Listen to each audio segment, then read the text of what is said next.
Here we are, APs, back with our modified COVID curriculum. Caesar, Book 6, 17 is where we left off. I hope you had a great break. And here we go. Talking about the Gauls and the Druids, this ethnographic study, which I think actually, contrary to a lot of this Caesar curriculum, is pretty interesting. There's my verb. Colo, colere, colui, cultum. It's nice that this verb also is where we get the word cult, but also cultivation. It means to worship, cherish, and it gets tied up also with fertility because it's you would worship gods to produce food from the land. So cult, worship, cultivation, cherish, agriculture, all of these are kind of tied up interestingly in this word, both for us and for the ancients, which is rare that a single word could have so many similar resonances. Mostly they, namely the Druids, worship the god Mercury, which seems kind of weird, maybe at first, like Mercury. He's a seemingly more minor god in the pantheon, and it's just unlikely that they worship Mercury. Caesar, as Romans did, just found very rough equivalents to deities all over the Mediterranean and just projected their own pantheon onto them. Mostly, they worship the god Mercury. It's going to make sense when we think of their reincarnation, transmigration of souls, religious beliefs. Of this one, namely Mercury, there are very many statues. Very many statues. I wonder what it's made out of. I wonder if they work in bronze, probably not. Marble, maybe? Maybe they import it from the Mediterranean?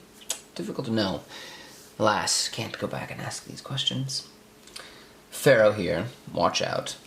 Pharaoh, vera, tuli latum, can be a brain verb. Here it's a verb of reporting. When it's used as a verb of reporting, it's always some sort of traditional proverbial knowledge, right? We would use to hold, right? It is commonly held that blah blah blah blah blah. They say that this one, infer and esse, is the inventor, the beginner of all arts, skills, handicraft. And you have to, once again, kind of infer, if you want, that verb over there, or you can go on and use that one, either or. They judge, they hold, they say that this one, and a chiasmus here, getting a little bit of artifice here. As he's talking about art, its skill, he begins to embellish his language a little bit. Caesar.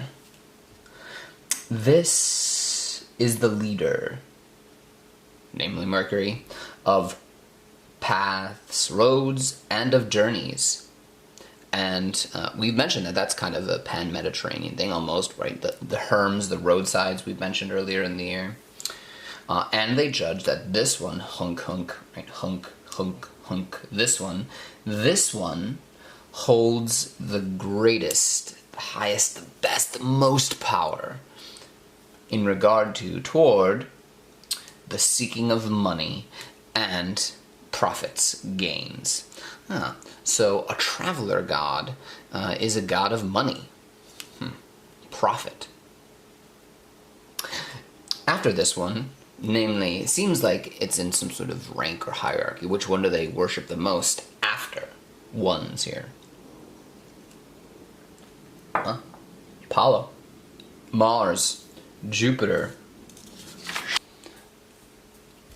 Do you notice it's crisper? I watched some YouTube videos on how to make things crisp over break. Right? Got rid of that. You're welcome. About these, they believe, or they have, nearly the same opinion. About these gods, they have nearly the same opinion. See, I just am deeply skeptical here. Like, he just wants to draw maybe some false equivalencies, maybe for expediency, for not having to ask harder questions. Just about these gods, they have nearly the same opinion, which the remaining people have. Or are they?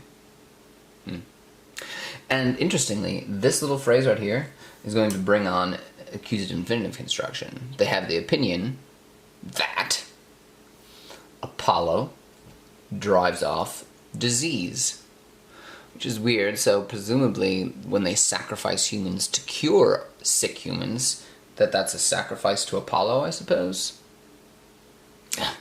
Hard to know.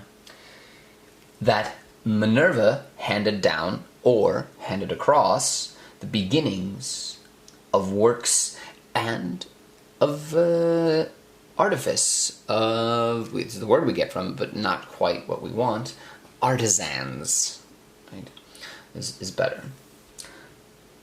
Jupiter holds heavenly authority. Mars rules wars. All of those are accusative infinitive constructions governed by they have this opinion. Yeah, not bad. Now, to this one, namely Mars, see this Hwick? If it were Illa, it'd be probably Jupiter, but with Hwick, it's referring to Mars. To this one, when they decide to struggle in battle, make war, which happens nearly every year, as he said. I want to go with, in this next part, clause by clause, but I want to go with my independent first. Independent first.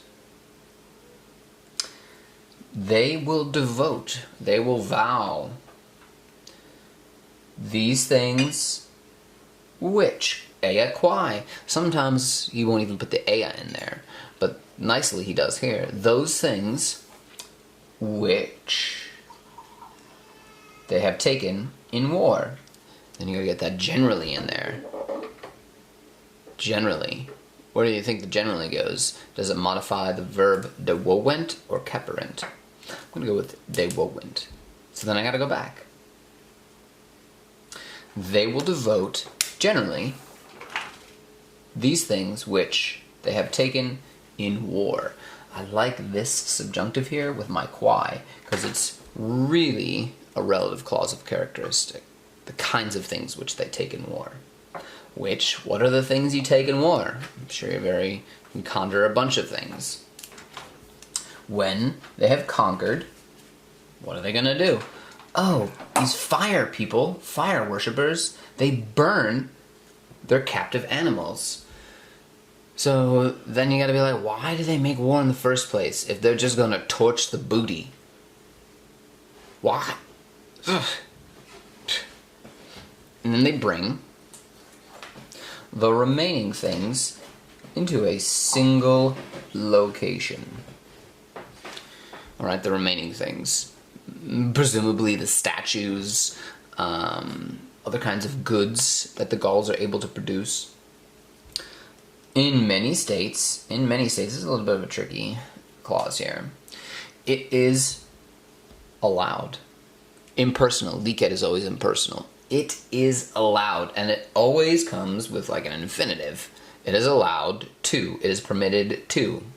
And here we have conspicare, a passive infinitive. Just like to type that right there.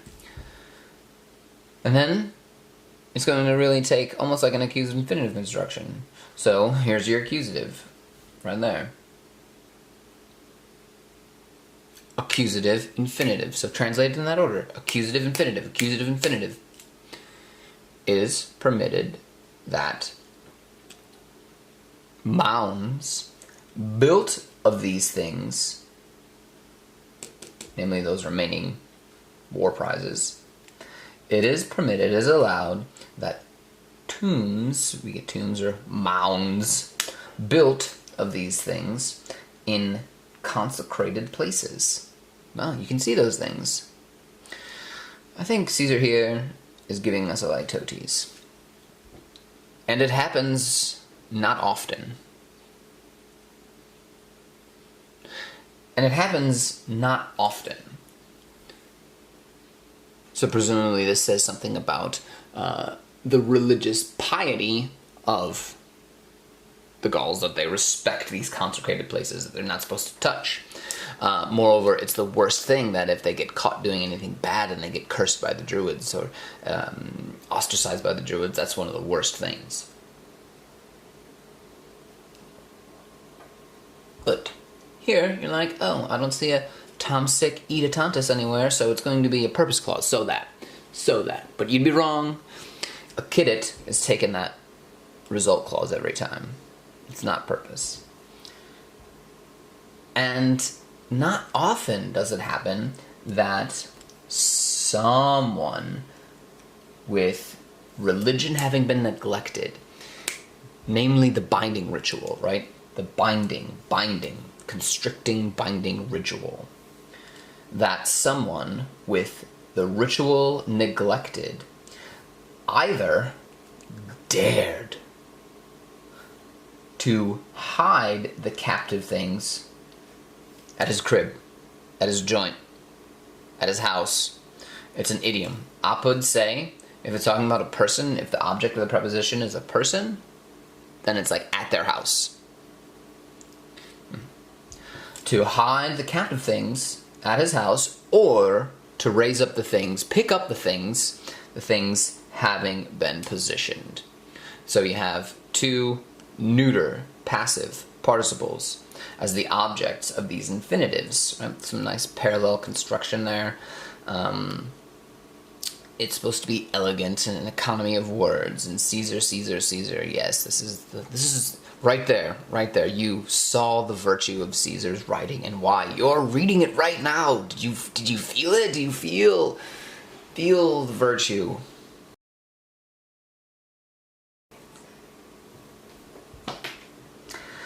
And so the person who has done that, punishment most severe with crucifixion has been decided for this situation. Crucifixion. Punishment most severe with crucifixion has been decided for this situation.